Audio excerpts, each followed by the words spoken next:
Yes, my father did beat me almost every day of my childhood until I was a preteen. He beat me with a wooden spoon. It's a sad fact that many of us that were raised back in the 50s and 60s, I know it hasn't changed for many people nowadays, but back then it was taught, spare the rod and spoil the child. It was also a strong religious belief through the type of puritanical Christianity in which I was raised that strict parenting was very needed. My parents were very young. My mother was only 22 when she had me, and my dad was 5 years older. And they were learning as they went, but they learned the type of parenting that their parents had taught them.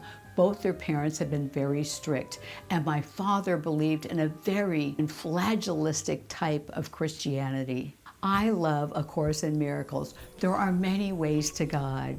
And the Course in Miracles is just one way that teaches us love and joy and dropping of judgment. But going back to my spankings, my daily spankings, to the childhood trauma when I was growing up, my mother would tick off our issues throughout the day and line us up when my dad got home for our spankings. And what would he do? He would lay us across his lap, pick up our dresses, and spank our bottoms with that wooden spoon. But the worst thing was, and which I still remember, is the trauma of being beaten by an adult when you're a young child. I do believe my bum got somewhat calloused from the daily spankings as well. But I do remember once that my father did break the wooden spoon on me, and he looked anguished. He did look shocked. I had squirmed and stuck my knee up, and the spoon had broken over my knee, and I really barely even felt it.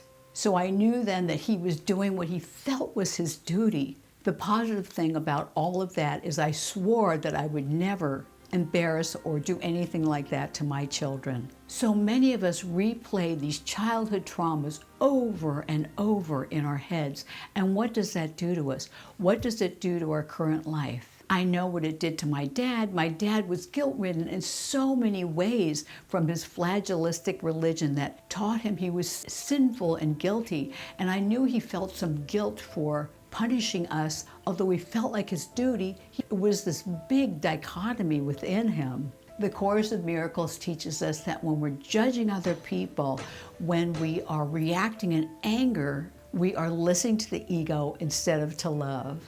I know for me, the spankings, I don't remember them being very painful, but I do have friends that have a very different story. If you'd like to see more videos like this one, make sure and give this video a like, and while you're at it, subscribe for more videos like this one. I have one friend that talks about her father beating her with a belt, and she relives it over and over, him raising his hand and cracking that belt across her back, across her rear end, across her legs, and the welts that would raise from that.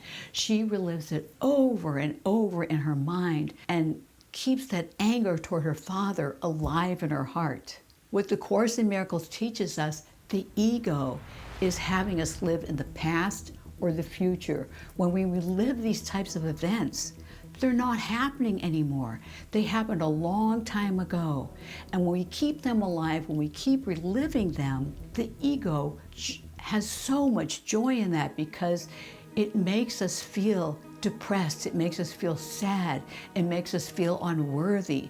It makes us feel angry.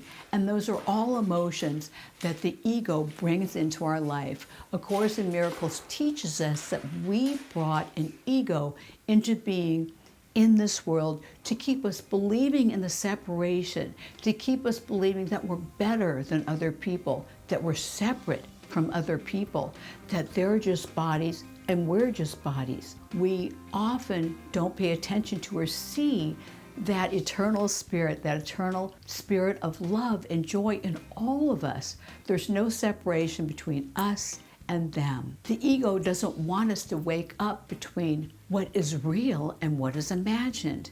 When we live in the past, when we relive those beatings from our parents, when we relive childhood traumas, we're keeping that alive, and it keeps us from moving into a state of joy in our current life. This results in us living in a state of suffering.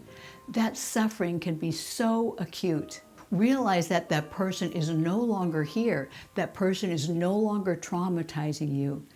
Make sure and force that ego away. Let the ego know that you won't be buying into its trap to ruin your current life.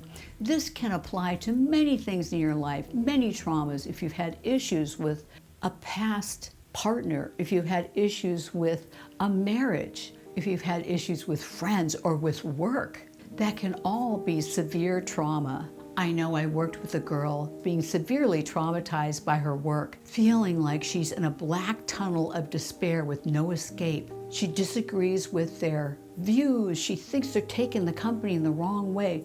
She dislikes how they treat her. She feels totally traumatized, and she disagrees with their ethics. The ego joys in all of us in keeping us trapped. A way that I found to raise up beyond that is looking beyond their bodies to what they really are, to that joyful spirit and bliss, to that eternal spirit that they are.